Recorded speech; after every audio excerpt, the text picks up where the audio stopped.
Hi, I'm Niamh, professional GM and storyteller for Detroit by Night, the new Free State. Before we head to Motown, please like, subscribe, comment to please the algorithm gods, and do all the things. Now, on to Motown. Detroit is a city in flux. For decades, the Sabbat ruled Detroit with an iron fist.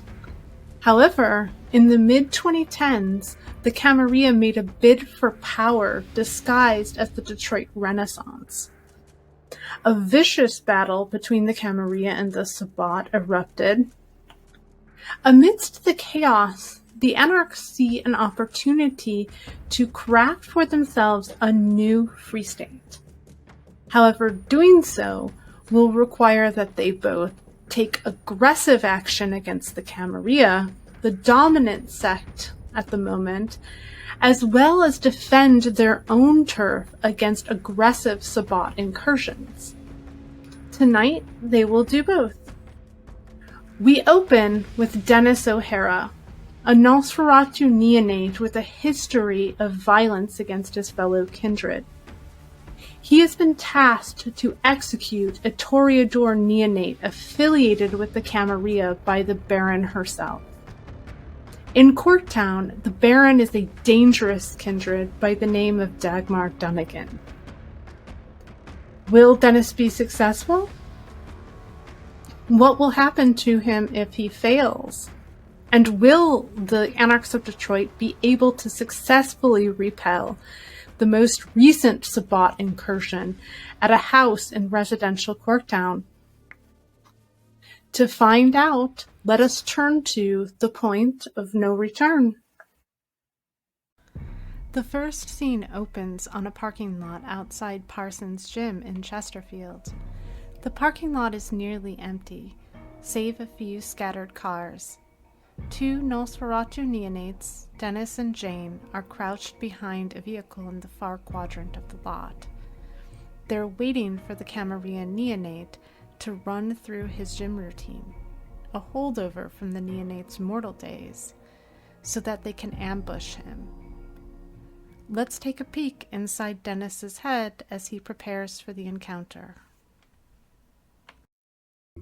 You know, he's definitely been successful at violence against vampires in the past, but for him, those have always felt like, you know, it's me or them moments, right? Like I'm fighting for my life kind of thing. He has never just, you know, done violence like this against someone that he doesn't know and doesn't pose like an immediate threat to him. So he's definitely having very conflicted feelings about this, trying to think of a way to get out of actually killing this vampire. I think my first instinct is to actually, if he's not to his car yet, I'm wondering, can I sneak into his car and wait for him in the back seat? You can certainly give it a try. Jane also seems tense, though. Okay. I would look at Jane, and I would ask, you know, do you know anything about this guy that we're supposed to hit? Dennis, I want to leave. Well, we can't leave, but look, they just want us to get rid of him. I know Dagmar said, like, kill him, but I don't think we have to do that. I think we just got to get rid of him. Dennis, I've walked through it mentally. And I don't know if I can do it, Dennis. Look, if we don't do this, like, we're going to be on our way out with Dagmar, and I can't afford that. So what I'm going to do is I'm going to sneak into this dude's car, and I'm going to wait in his back seat, and when he gets in the driver's seat, I'm going to stake him with my knife. Dennis, you're going to need wood, and if you're going to stake him, you can't just stab him through the heart with a knife. Dennis, like, sighs, like, God damn it, no one teaches me this shit. Dennis, Are we qualified to be doing this right now? I don't think qualification enters into it. Like, we've been told to do it, and we got to do it. Well, we could not. We could just tell her that we're not going to do it, and somebody else can do it. Yeah, but like I said, like, you know, being Dagmar's special pet is the only thing that keeps the cam from, or that it's the only thing that keeps Saruthi from, like, you know, putting a blood hunt on me. So I got to deliver on this. I think I can do it on my own, Jane. I understand. No, like, don't do it on your own. I don't want you to do it either. At this juncture, you see your quarry emerge outside the gym. He's dressed in athletic gear, carrying a duffel bag, looking down at his phone and mindlessly scrolling. He is walking towards the car and the area where you and Jane are hunkered in the shadows. I'll look at Jane and be like, look, we got to do this now. So, I don't have a wooden stake with me, so we're just going to have to beat him. And like I said, we're not going to kill him. We're just going to put him out of commission, and we'll stash him, and we'll deal with that later.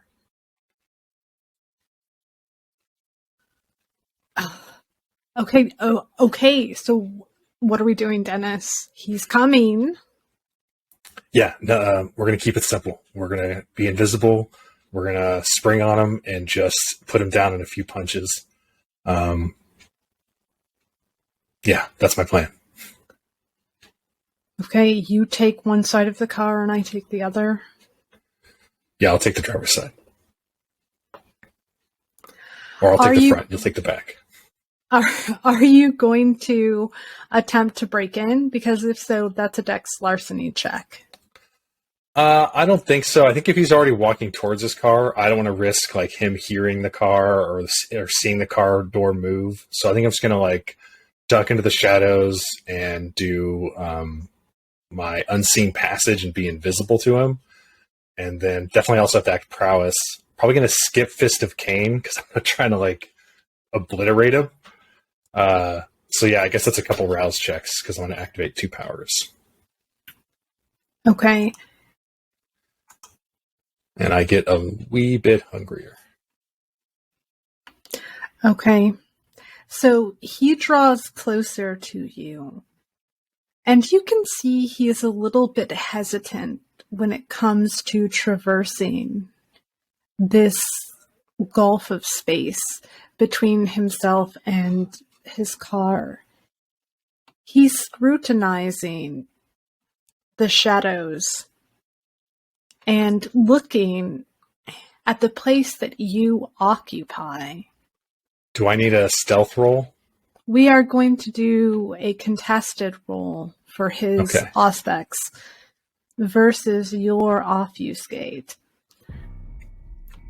I am now going to pivot to Jay's character. We pivot to a Hamtramck car lot owned by Gary Tyler.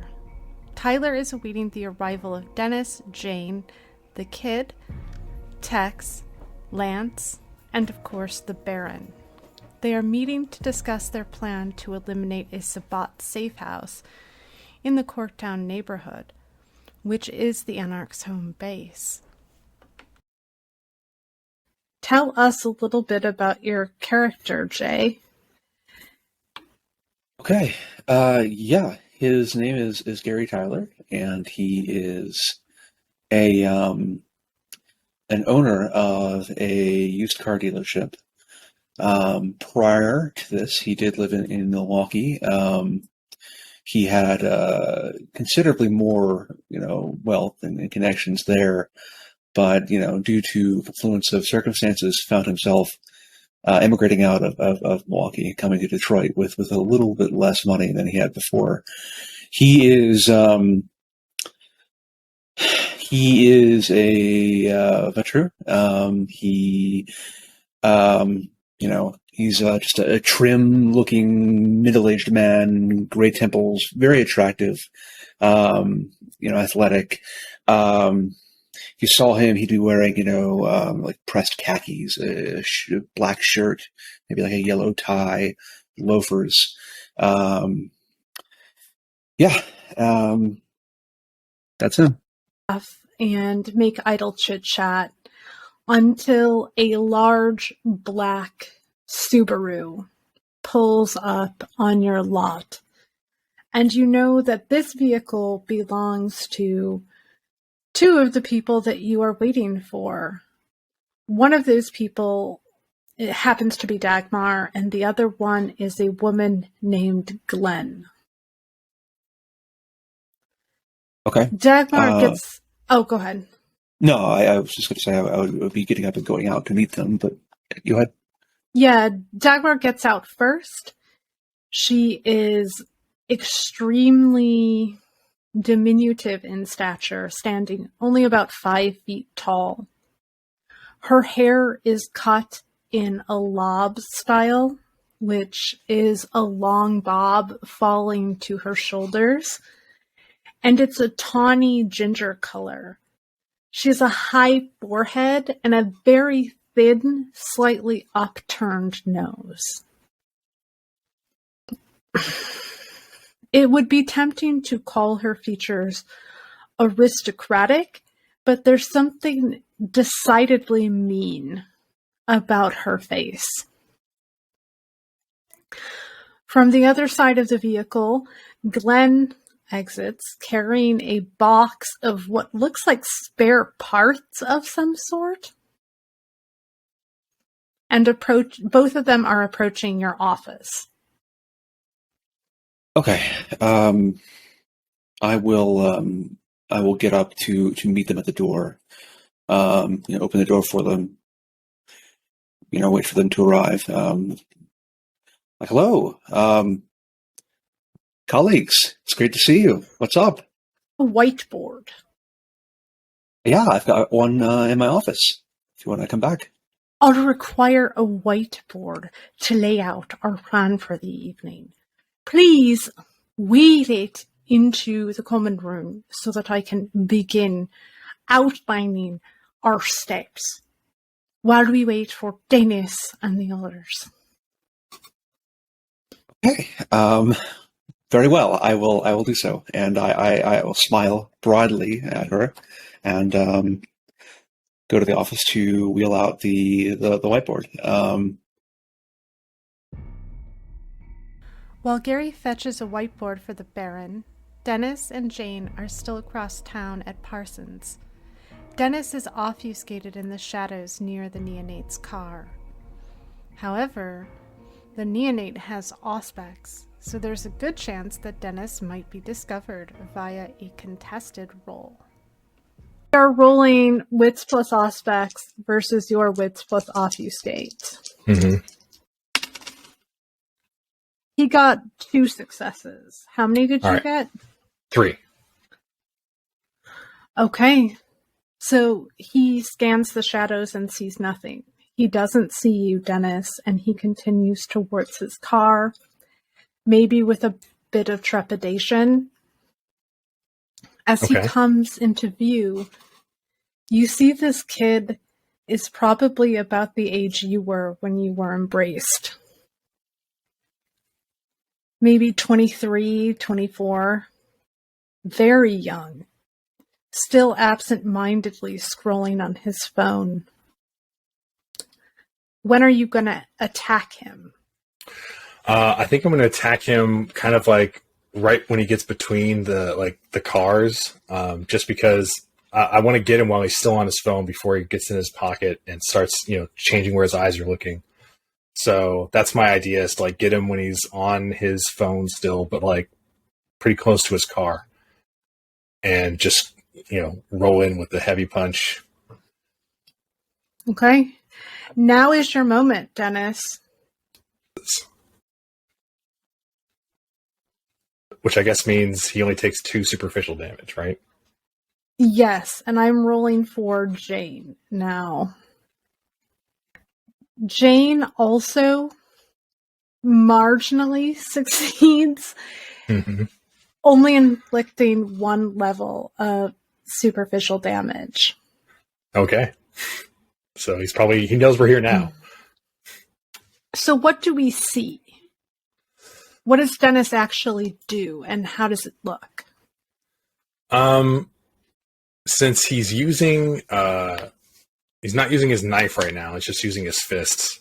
I would imagine he would walk up to him and silently just kind of do like a push kick, right? Like bring his knee high and then push forward with all his might, like right into this guy's chest.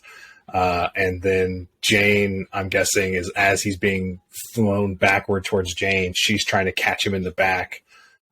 But, obviously did not go as well as she thought it would. And so he's just sort of like being ping-ponged between us while we just beat the shit out of him, or attempt to.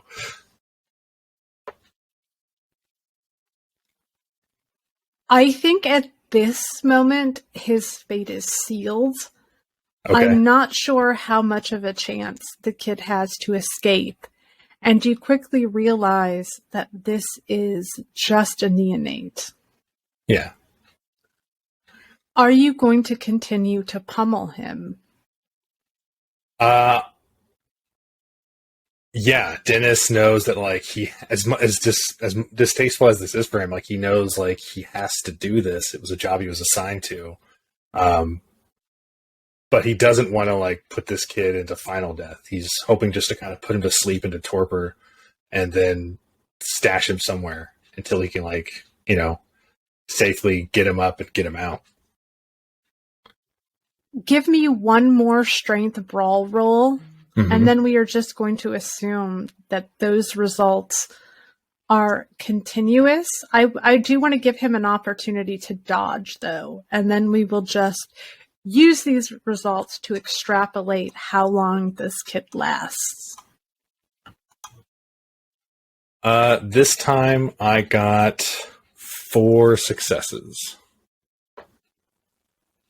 And I'm not going to do another willpower reroll. Need to hang on to those.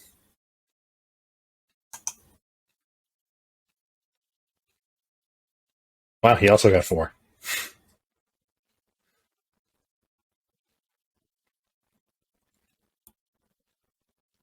So he did manage to dodge, Dennis. Yep.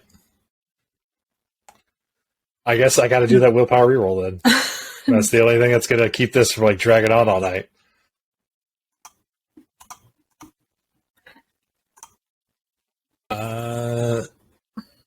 Yeah, I guess now we're matched. Because I got 2 more. I do think that given the way this round of combat has gone, I'm going to say that the fight is particularly messy and brutal. Yeah, like smashed car windows and stuff like that. Well, he makes an attempt to run away, dodging your punches, so you have to physically pull him back and toss him down on the ground. Once he's on the ground, what happens? While Dennis is pummeling this neonate, back at Gary's lot, Tex and the kid are arriving. At this juncture, Tex and the kid show up. Would Lance be with Tex and the kid, or would you be waiting on your godfather, Dennis?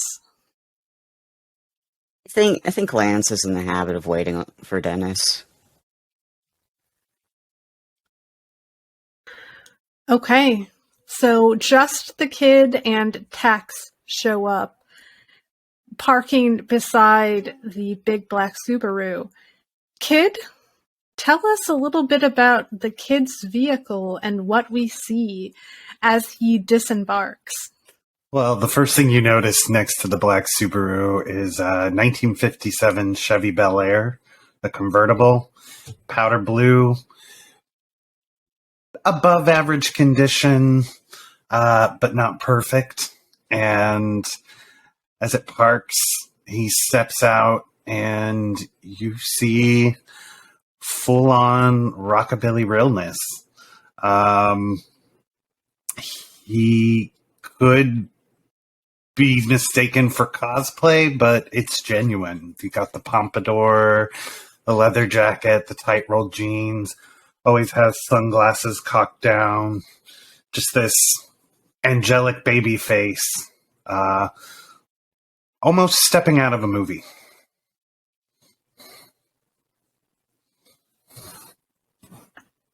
I had to turn my camera off for dog-related reasons. I'm trying to get her to make her film debut, but she's being shy. Benzie.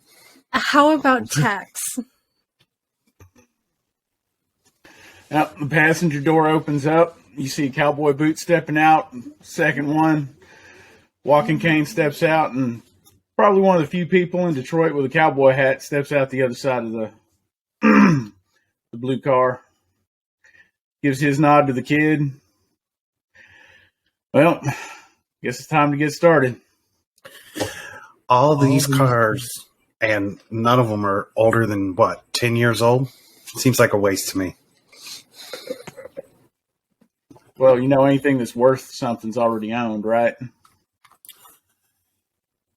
You make an excellent point. We'll head inside, I guess. Meanwhile, back at Parsons, Dennis and Jane are continuing their messy battle. I will get the kid's car keys. This is confusing. We're just calling him the kid. But I will get this young gentleman's car keys, and I will open the trunk, and I'll give the car keys to Jane. And I'll say, we're going to take him to the sewers, and we're going to stash him. And then, we just tell Dagmar we did what she wanted, and we got rid of him. She doesn't have to know that we don't, fully kill him. Well, we need to take his phone to Owen, where this kid lives, so that his GPS pattern doesn't deviate from the norm. Then we can take him and dump him in the sewers. Yeah, okay. So somebody needs to see him go into his apartment building, so no one thinks anything's up. Gotcha. Okay.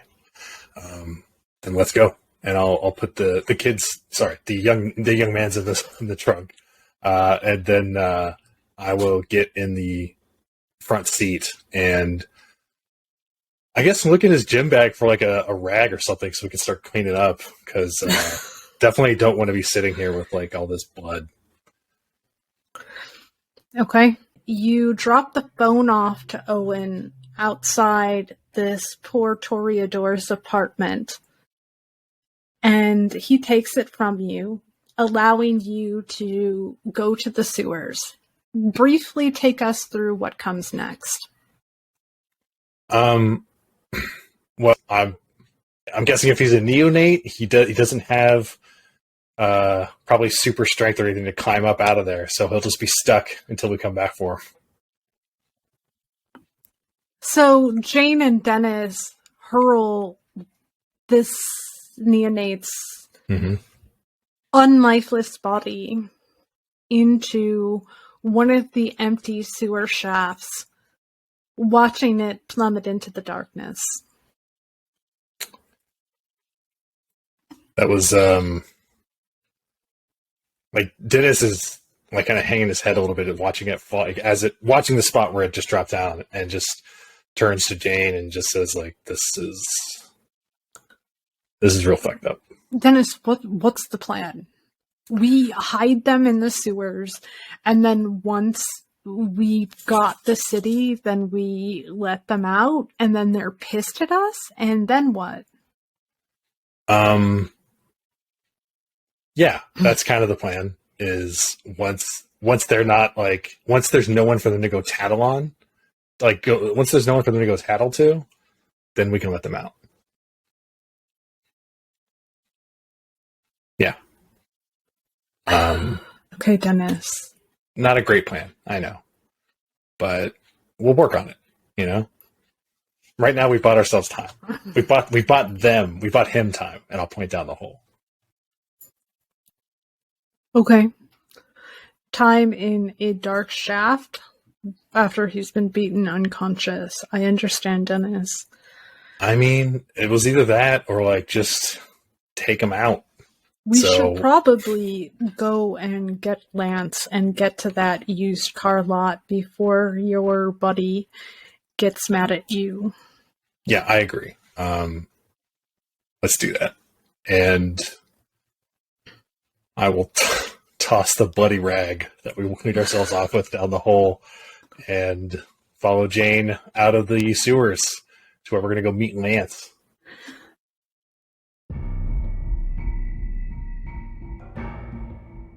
So, Lance, take us into your night. Where would they be picking you up? What do we see? It would be... I don't think Lance lives in, like, a nice part of town. He doesn't have, like, a great deal of money. He lives in kind of a shitty apartment. Kind of, like, in a rougher area, probably. He'd be outside, like, waiting for him. He'd probably have, like, been doing, like, some art to, like, calm himself down before this whole thing went down. So, like, there's, like, paint on his sleeves and, like, ink stains from, like, an exploded pen on his fingers. And he just looks very nervous as he's, like, waiting for them. When they pull up, you can tell that both Jane and Dennis have, in the recent past, been covered in blood. They've wiped it off their face and off their hands, but bits of it are still where your shirt meets your neckline, probably splattered on the sleeve, and they have that irony smell that you have come to appreciate in recent nights. Would Lance know anything about what they were doing before, or is he completely in the dark on that particular detail? I don't know. That's a good question. Dennis, would you have told Lance? Probably not, just because, like, Dennis is not super proud of this job. You know, doesn't necessarily want to be known as, like, the Anarch hitman. So probably wouldn't tell anyone besides Jane what he had to do. Yeah, I think like as like Lance like gets in the vehicle and like kind of like eyes the other two up and down, like noticing the blood, and it kind of furrows his brow. And do I want to know what you were doing before this?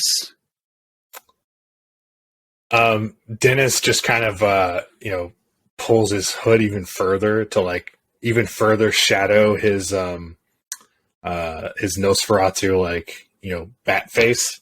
And so, like, all you would see is, like, the very tip of his, like, kind of weirdly shriveled white nose and, like, his mouth and his sharp teeth.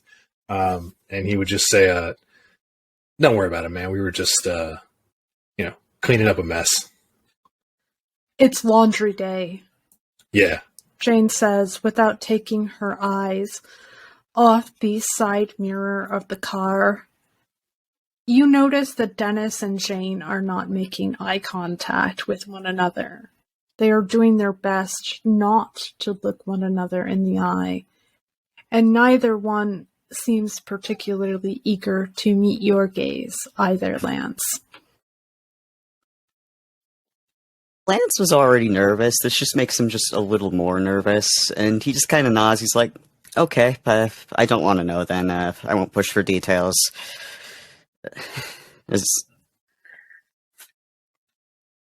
Okay, so Lance hops into the car without further inquiry, and then the group speeds off towards the lot. I'm assuming we ditched the Toreador's car and we're back in Jane's car, right? Yeah, you had parked Jane's car or parked a car at his apartment lot prior to actually carrying out the mission, so it would be easy for you to leave. Perfect. Good. Hopefully Owen didn't notice us transfer the dude from the trunk into the trunk of the other car. Owen took the phone from you and then proceeded to do his part of this plan. Perfect. Good. When Dennis, Jane, and Lance arrive at Gary's car lot, the group is complete and the Anarchs are ready to begin discussing their plan to address the Sabbat threat. Let's get the party together. Mm-hmm. Dennis, Jane, and Lance arrive at the lot. They pull up in Jane's navy blue, dark blue Jeep and exit the vehicle, and it's clear that Dennis and Jane are slightly worse for wear. You notice the same thing that Lance noticed before as they approach. Dagmar has left the group alone to go out and smoke since Gary is lame and won't allow her to have a cigarette inside the sales office.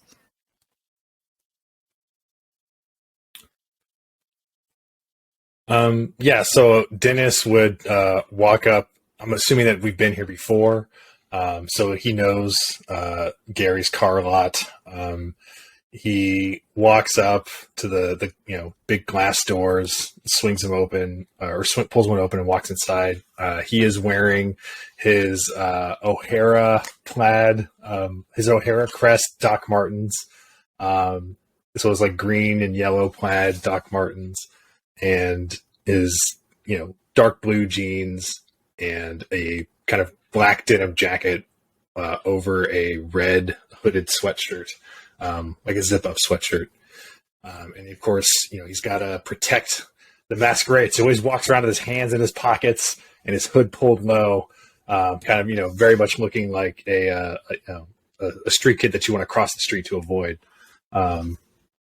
But walks in and walks up to the group where the whiteboard is, and he'll pull his hood back now that he's inside.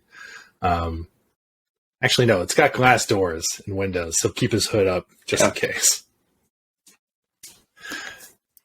Jane also enters with Dennis, and Jane does not look like a Nosferatu.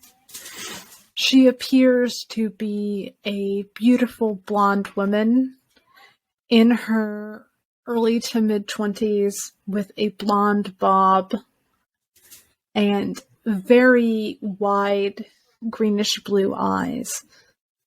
She's dressed in an oversized sweatshirt, dark blue, but you can still see flecks of blood drying on the sleeves and across the front. And she has on black leggings that are likewise marred by evidence of a fight. Y'all run into trouble on the way here? No, it's laundry day. And we just had to clean something up. Don't worry about it. Well, it's lovely as always, but do you need to go to the bathroom to clean off? I'll look at James like, that's probably a good idea. Before you have an opportunity to go to the bathroom, your Mala enters. You hear the door chime. As she comes in, she's still smoking, and she leans backward and tosses the butt of the cigarette out into the parking lot before entering. Dennis, that took you longer than expected. Al just shrugs like, well, if you want to do it right, you got to do it thorough. And you did accomplish your objective. Oh, yeah. Yeah. That all buttoned up tight. Dennis, you're lying, and you know what that means. Subterfuge roll. A subterfuge roll. Roll your manipulation subterfuge versus her wits subterfuge. And I get one extra dice for my expertise, right? Impeccable lies? Yeah. Yes, you do, because you are lying. Per the usual with Dennis. Oh, God. One bad is success. It's one success. Okay, maybe she will also do badly. She didn't do badly. She got 3 10s, 3 9s, a 7, and the others were not successes. That's fine. I can't catch her even with a willpower roll. So, yeah. Yeah. She could tell. So what tells does Dennis have? I would probably say that, like, he doesn't make eye contact at first when he says it's all buttoned up tight. You know, he's got his hands, dug in deep to his coat. And he's like, kind of like looking at the ground or like looking off a little bit, like maybe at her knees, like, yep, all buttoned up tight. Just kind of not wanting to make eye contact with it because he doesn't like what he did.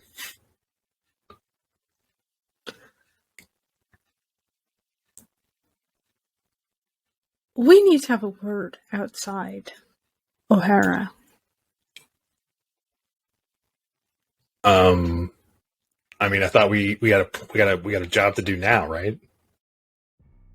Without answering Dennis, Dagmar storms out of the office, and Dennis follows. Dagmar and Dennis walk to the perimeter of the lot. It's clear that Dagmar is angry with Dennis, but her demeanor suggests that she is far more concerned about the night ahead than with Dennis's small act of dishonesty. Still, danger looms. This conversation has the ability to go very wrong. What happened, Dennis? We did like you asked. We took out the Toreador. We took him out. Dennis, you didn't. I can see it on your face. All right, he's not dead. He's in torpor, and he's at the bottom of a shaft. So he's out of the picture, and he's on ice. Like, he's out of the way.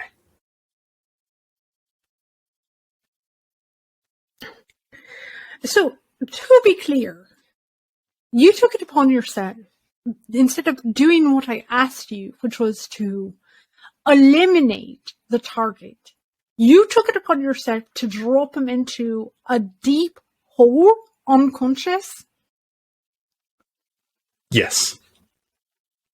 What happens if he crawls out? If he crawls out, then I'll deal with it then. I don't know. I didn't think he needed to die. He's just got to be out of the way. And now he's out of the way.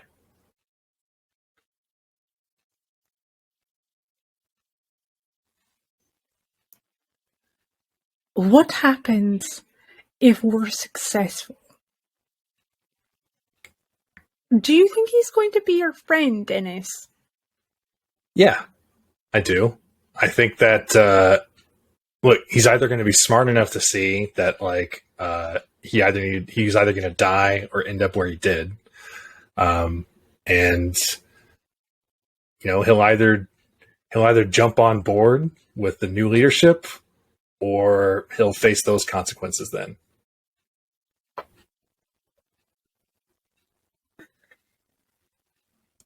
So, suppose it goes as you suggest, and he's awoken, and we're in charge. What's to say he doesn't play nice with us, while secretly conspiring against us out of a desire for revenge? Well, maybe we don't even give him that chance. Maybe we just put him on a bus and tell him he's not welcome in Detroit.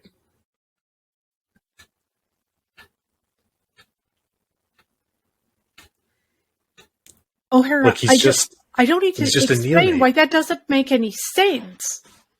He's just a neonate who just doesn't fucking know anything right now. Like, what? It's like, I don't think he needs to die for that. It's not about needing to die or deserving to die as a consequence of him being who he is. It's simply a security matter. Yeah, that's what I mean. Like, he's out of the way, he's out of pocket, and I think that, like, he's young enough in the game that he probably doesn't even have, like, really strong allegiances, right? That's just the only world he knows. When he wakes up, it'll be a new world, and we'll show him that world.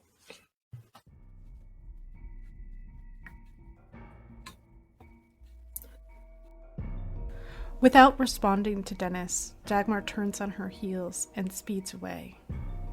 Dagmar and Dennis head back to Gary's office. It's clear that the wheels are turning inside the Baron's head as she and Dennis traverse the lot and rejoin the group inside the office. When they enter, the room falls silent. So she returns and casts a final baleful look back at Dennis and proceeds to the whiteboard. Okay, so our basic plan comes in 4 phases. The first phase just consists of disabling the vehicles.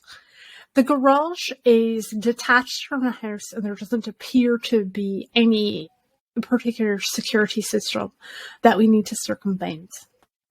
My plan is to take Gary into the garage and Gary can short circuit, disable, render unusable the cars. That will cut off the possibility of retreat.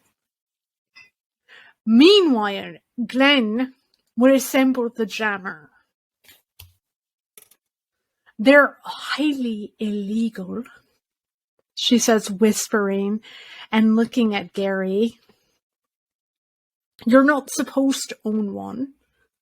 So technically, we don't actually own one. We have 3 pieces of a jammer that should assemble on site and disassemble, scattered amongst computer parts. That should render them unable to make calls. But cell phone service would go down within the radius of the device. Any questions on phase 1? So phase 1 is just disable the vehicles, assemble the jammer. Exactly. Phase 1 is to cut off both their ability to escape and their ability to call for help. Phase 2. We have exterior intel about the number of points of egress and ingress of the domicile. But we have no reliable intel about the layout of the interior, and we haven't confirmed the number of vampires inside. We need both pieces of information before we're actually capable of executing the next part of the strategy. This is where the kid and Gary come in. We need a distraction in order to get inside. The house has security alarms, and O'Hara can't access security alarms from outside the house. He needs the control panel in order to be able to disarm them. What kind of distraction are you looking for? I don't know. One that won't result in them attempting to call the cops only to find out their cell phones don't work. So be creative. Dennis, Jane, and Lance will accompany me inside. We're going to confirm the number of kindred, and we're going to get a rough idea of the layout of the interior. That's it. Questions about phase 2? So it's just get inside. and do a head count. You, crucially, are going to disable those alarms if they reactivate them. Okay. So the kid and Gary, get them to open the door and come away from the door enough for us to slip in. Okay. Once we're inside, we do a head count, we get a basic lay of the land. You disable the security alarms if they reactivate them and arm them. So And I then stay inside. You need to stay inside and ensure that they don't turn them back on. Because phase 3 is attack.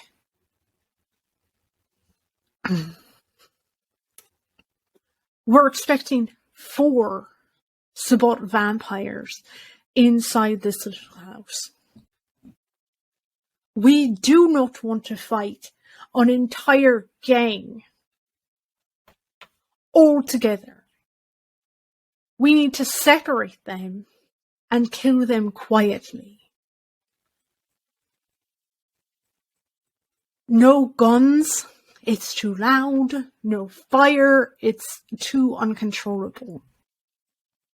That would be myself, Dennis, the kid and Tex. And of course Jane. Questions on phase 3?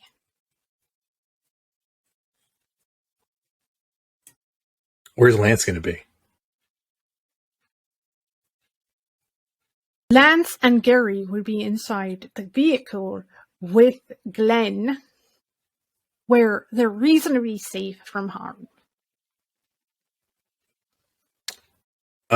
Maybe they wait in the garage in case any of them do get past us and try to make a run for their disabled vehicles.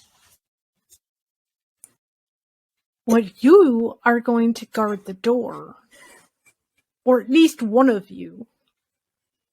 I'd rather there be a guard positioned near the main exit. And if possible, all of the exits. Hidden. So they don't immediately see the guard should they attempt to go running for an exit. Okay. Other questions on phase 3?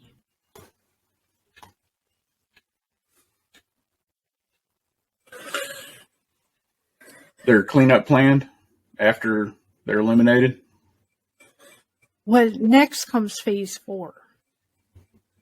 Once they're all out of commission, she looks at Dennis, by which I mean no longer unalive, will flicker the porch light. Glenn will disassemble the jammer, and all of the individuals in the van will exit and come into the house with us. We're interested in getting their tech. All of their devices are valuable. And we're going to use this house as the lure of a more elaborate trap.